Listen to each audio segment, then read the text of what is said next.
Hey internet, how's it going? Welcome to another episode of the Jongravesshow, talking to everybody about Gangsta today. And honestly, really looking at that second episode, it has a pretty good lead-in from what it first presented in the first episode, and then in the second episode, they pretty much start up a pretty good explanation point of this episode that they are talking about the dog tags, these things here, pretty much talking about like what they mean, the power behind them, and pretty much like the different types,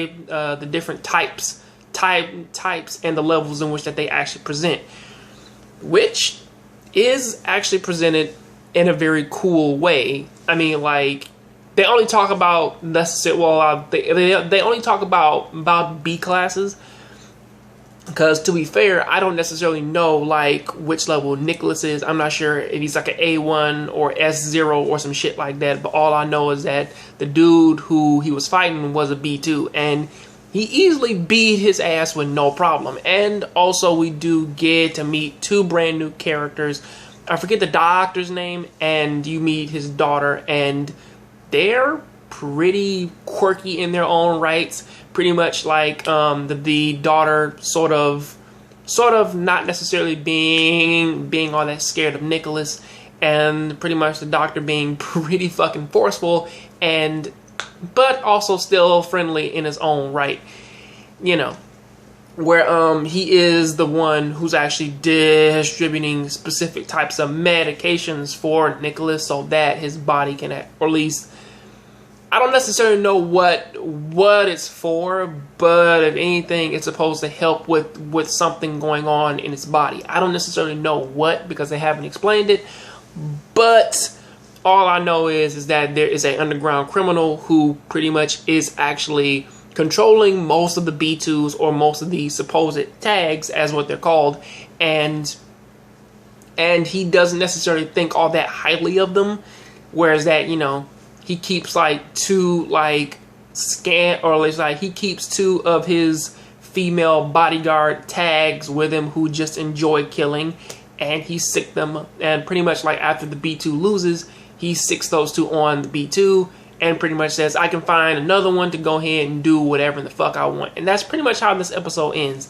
And really looking at the episode in a whole, it's one of those things where it's a pretty good lead-in. They pretty much explain everything in which that they sort of need to sort of set up a mysterious villain, a mysterious plot, and also they do it in a way when you can actually show off the main characters, Warwick and Nicholas, and sort of show pretty much like where they both stand in this so-called world, or at least like in this city in which that they gotta necessarily live in.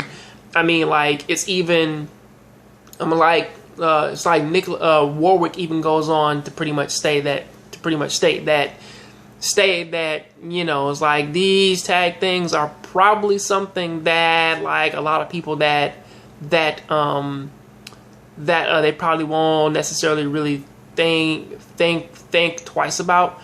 But all in all, it's like he does sort of feel Allison pretty much letting her know that, yeah, these dog tags, they are a fucking warning sign, and if they don't abide by it, could actually end up becoming a problem for them, which tends to make her look at Nicholas in a very different light, of pretty much asking if he's like a scary person or something like that. And it does allude to something else known as Twilight, which hopefully they do explain in future episodes, because I really do want to know about that.